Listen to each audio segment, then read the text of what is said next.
Of the line from Woodinville to Renton, and on the 32 miles of that section, the port and King County will enter into an agreement to develop a public trail system. For the northern section, from Woodinville to Snohomish, we will ensure that freight service continues uninterrupted. Now, what does this mean? Working together, we're going to be taking a giant step towards the kind of future that we all want for our region. It's a future that's going to bring communities together instead of dividing them by concrete and asphalt. It's a future that will move people and goods in ways that respect the environment, creating less pollution and greenhouse gas emissions. And it's a future where citizens will guide us in developing this entire corridor.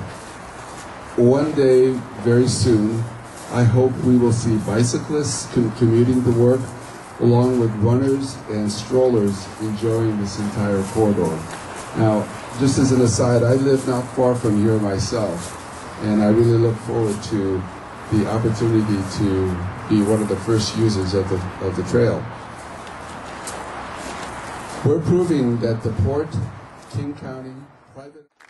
Now, I'd like to introduce John Creighton, the President of the Port of Seattle Commission. Thank you, Tay. And welcome everyone to this phenomenal site. And I'd like to thank the Port Public Affairs Department and Charlotte Skaggs for finding this site. It's just so meaningful and wonderful with the trestle in the background. And as I mentioned during my remarks when the Commission just this morning took our unanimous vote, while I didn't quite live as close to the corridor as Councilmember Dunn did, I grew up going to junior high school a few miles east of here, and every morning the bus would come up over this hill with a view of the trestle. So it's really special for me as a kid who grew up in Bellevue to be on the Port Commission when we're part of moving forward this very, very special project for the benefit of the entire county. And for more than a year now, we've been working with King County and the Burlington Northern Railroad on a very complex set of agreements. We're finally seeing the light at the end of the railroad tunnel.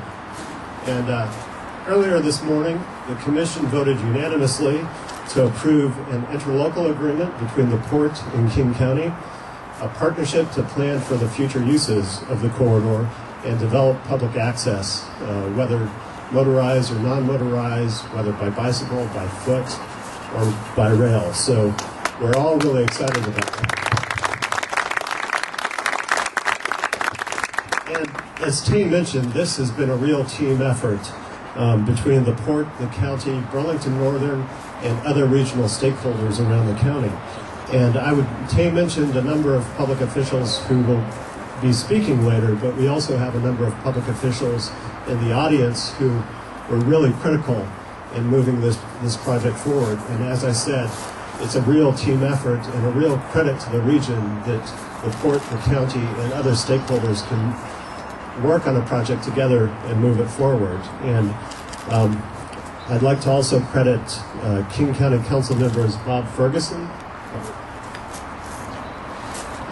Councilmember Kathy Lambert, Councilmember Reagan Dunn, Councilmember Pete von Reichbauer, and Councilmember Dow Constantine.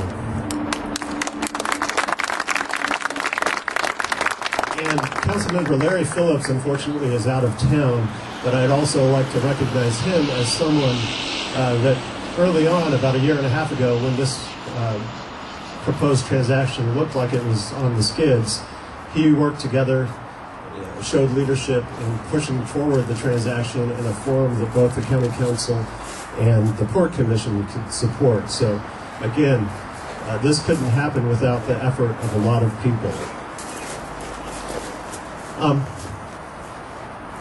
The Port is committed to the principle of dual use, and to emphasize that commitment, we're acquiring the corridor with the rails intact.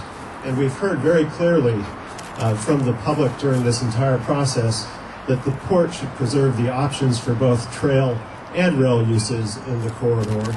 And we're just at the very beginning of a public process, but that is something that we at the port are committed to going forward with, having a full, robust public process to determine both the current and future uses of the corridor and working hand in hand with King County on that public process. And many people ask, why is the port buying the corridor? Our business currently is maritime and aviation. This is the first time we're getting into the railroad business. And we did have to face that hard question. This is a major expenditure at $107 million of taxpayer money. And this is money that we will have to forgo other important investments elsewhere to make this deal possible.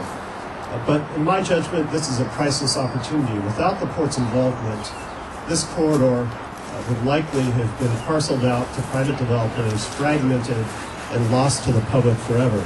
So for me and my fellow commissioners, it was very, very important that the port step up and acquire this corridor for public ownership for generations to come.